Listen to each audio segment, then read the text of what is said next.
welcome to Lil's Vintage World and welcome to a rom-com book reviews video for you. I have got 7 books, that's right, 7 books to share with you. I've been reading a lot of kind of women's fiction, chick lit, rom-com, whatever you want to call it recently. I started reading quite a lot in like November and then beginning of December, then I went through a bit of a reading slump, and then in January I kind of got back on the horse and again just went with the rom-coms. I do love a rom-com. However, out of those, some of these not so great, some of these pretty great. So yeah, I'm going to actually talk about them in order in terms of ranking. So I do 1 star, which is I really didn't like it, 2 star, it's all right, 3 star, liked it, 4 star, really liked it, 5 star, knocked my socks off. So let's discuss. So I have got the most 1 stars in a video that I think I've ever done. Wowie. And I'm going to start with this one. This is The Jewels of Manhattan by Carmen Reed. I've read a Carmen Reed before. She did a personal shopper series. However, I think I've had Celebrity Shopper, and that's a later one in the series, so I can't remember if I actually read it or not. But anyway, this book is set in Manhattan, funnily enough, and it's about these 3 sisters, and they have the names Amber, Sapphire, and M, which is Emerald. And so 2 of them at the beginning of the book, they're in this jewellery store and they are witnesses to an armed robbery, and they see the shop owner in complete distress. The shop owner actually thinks that they're having a heart attack because of the stress of the situation. There are shots fired, you know, and it's a complete travesty, and they see the effects that this has on the shopkeeper. And then the sisters decide, actually, do you know what we're going to do? We're going to do some robbing of our own. And that's the idea of the book. What on earth? I thought, when I read the blurb of this, that it kind of says that they had this idea to kind of steal some jewels. I didn't realise that they would already be witness to the what was actually happening to someone. Like, they see it and that's what gives them the idea. I was like, what? I hated this book. Hate's a strong word. I really, really disliked this book. I thought, you know, when I read the blurb, I thought, you know what? It could be really naff. It is. Or it could be like cringy brilliant. It's not. I thought with the names, like, it felt to me a little bit Jacqueline Wilson, because there is this book called Double Act that I read when I was a child, and they're twin sisters called Garnet and Ruby. Let me tell you, Jacqueline Wilson's book for children is more mature than this. This just really got on my wick. There is absolutely no ramifications for these women whatsoever. Nothing bad happens to them at all.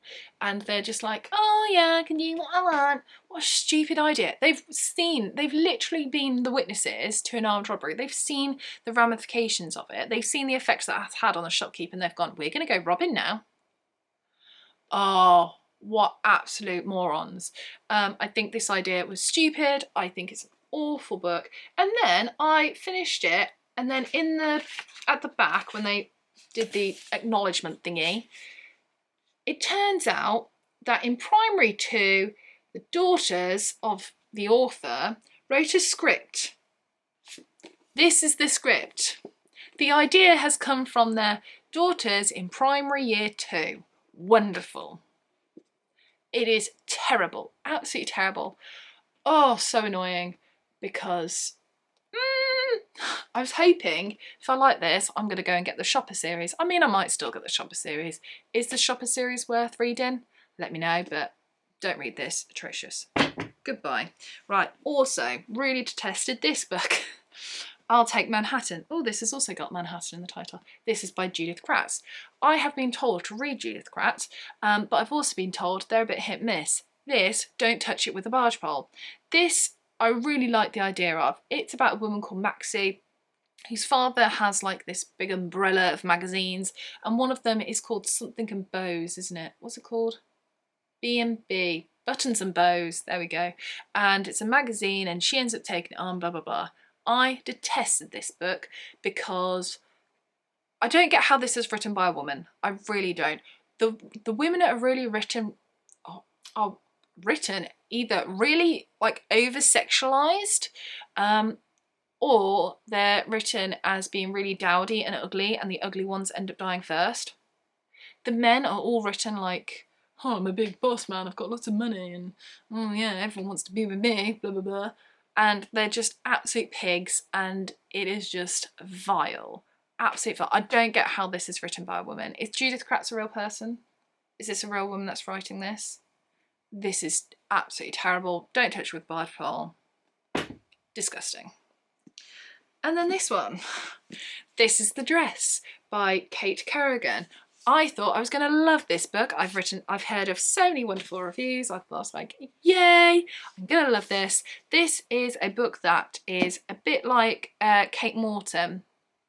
And I've read Kate Morton. I actually really enjoyed her work, but The Dress, don't read it. Don't bother. It's terrible. Well, I thought it was anyway. I mean, you do you. But this book is set in like the present, which is like 2014. And we have this woman called Lily who runs like a vintage fashion blog and social media. So really liked her at the beginning. And then we go back into the past, into like 1930s, we go to 1950s, of this woman who gets this dress. We're very briefly in the 30s, I should say. We're not really in the 30s, it's just go back a bit more. But in the 50s, for this woman that gets this dress, and then we get this dressmaker of the 50s as well, and it's how these stories are all intertwined.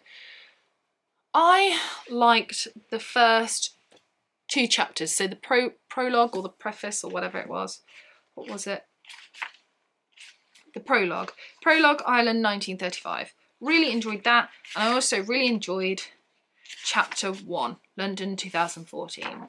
I didn't like anything else. The writing felt like something that I had written in high school, like on a blog or something. It felt really, I really didn't like the writing style. It reminded me of why I don't read YA. This isn't YA, I don't think, but it reminds me of the reason why I generally don't, because the writing just feels very kind of juvenile. I feel like I really need a really good edit. I really detested all the characters, and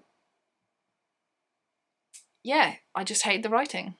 Yay! So I'm very happy to say that is the end of my 1 stars. Those can get in the bin. Well, they're not actually going to go into the bin. I'm going to send them off to my friend, who I'm hoping she will enjoy more than I did, because I just didn't. So, 2-star reads now.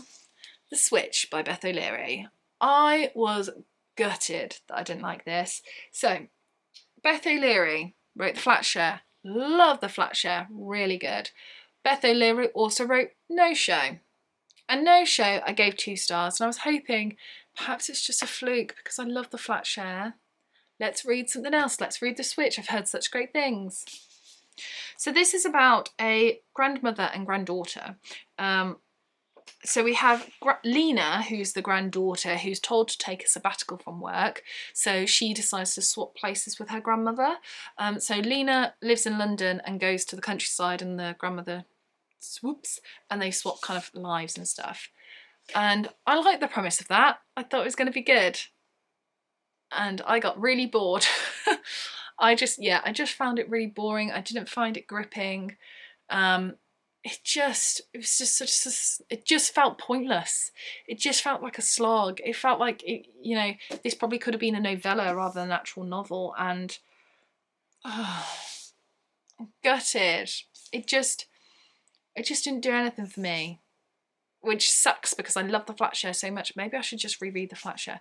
Give up reading her new stuff. Let's just read The Flat Share, all of us, all together again. So gutted about that. Anyway, in at number 3. The Christmas Bookshop by Jenny Colgan. I've never read a Jenny Colgan before, heard good things. This sounded wonderful. This is about a woman called Carmen who works in a department store that is going bust. as so many do. But her sister's a lawyer, and one of her clients, what are they called? He has a bookshop that is doing quite terribly, and he is going to have to sell things if it doesn't start making profit. So her sister gets Carmen a job there, and she goes and lives at her sister's house and all this stuff with her husband and the kids. And I started reading this, and I was really, really enjoying it. And I thought, oh my gosh, I'm loving it so much. I read 180 pages in a day, which is just unheard of for me. But then because I'd read so much, the next days just always felt like a struggle, and that's why I shouldn't binge read it, because then I just feel like I can't read it. So the end was a struggle for me, even though I'd enjoyed it so much the previous day. I just couldn't then get back into it. I find if I pace my book at like the most that I'll read is 100 pages a day, and if I do that, I find I work so much better. Don't know why. I'm just weird. So yeah, I ended up, at the start I was like, oh my gosh, 5 stars, love it. But by the end I was just like, oh, slog, struggle. But I know that's me and not the book. So I gave this 3 stars with the hope that I will pick it up again in the future, hopefully. And I will enjoy it much more, and gives it the rating that it truly deserves. But yeah, really enjoyed it, and it's set around Christmas, so woo! And I read it around Christmas as well. Then we have, going up, The Christmas Wish by Lindsay Kelk. Before I read this book, the only book by Lindsay Kelk that I had read is I Heart New York, which is the first book in the I Heart series. I really enjoyed that one, but I never read a standalone by her and thought, is she going to be as good? Yes. Yes, she is. This book, really enjoyed. This is about a woman called Gwen, who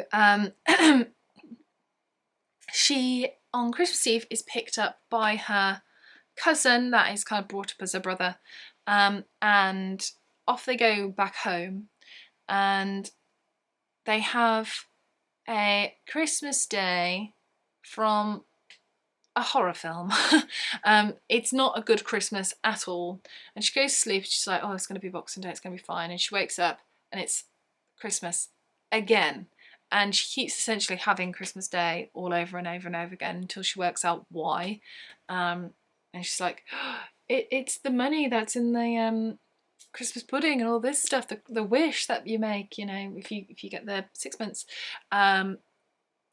And so she's got to like work out and figure out herself and life and her relationships. Meanwhile, there is a neighbour who she fancied the pants off as a child, and he is now back, and she thinks he's engaged, and she's awkward around it, and it was wonderful. It was very funny.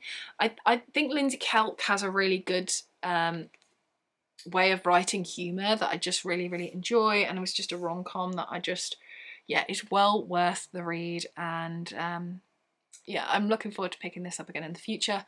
4 stars, really rather good.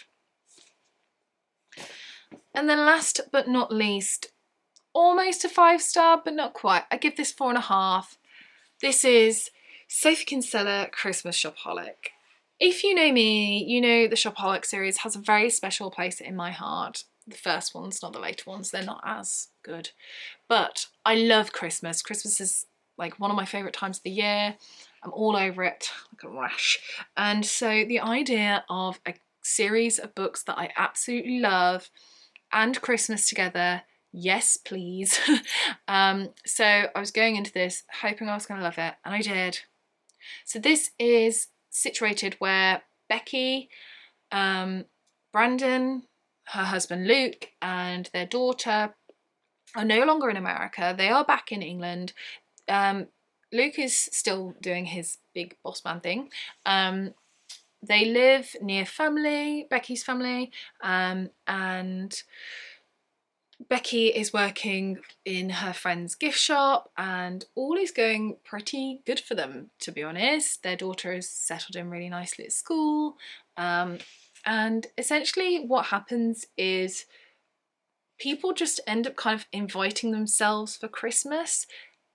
The Brandons don't usually host Christmas, they usually go to Becky's mum's, but Becky is like, I'm doing Christmas, and people just keep on inviting themselves, and it kind of just gets out of hand. And then Becky's like, I've got to get presents and all this, that gets out of hand, and it's just, it was wonderful. I haven't read Shopaholic in quite a long time. It's been a good few years, and it just reminded me of why I love Becky. This book was so OTT and so just dramatic in places that just make it hilarious, because it's bordering on that cringy where you're like, oh no, I can't read anymore, but it doesn't quite go over it. But it's also really heartfelt. And when you have been with Becky for as long as I have, I think I first read the Shopaholic series when I was like 14. That was a long time ago. That was decades ago.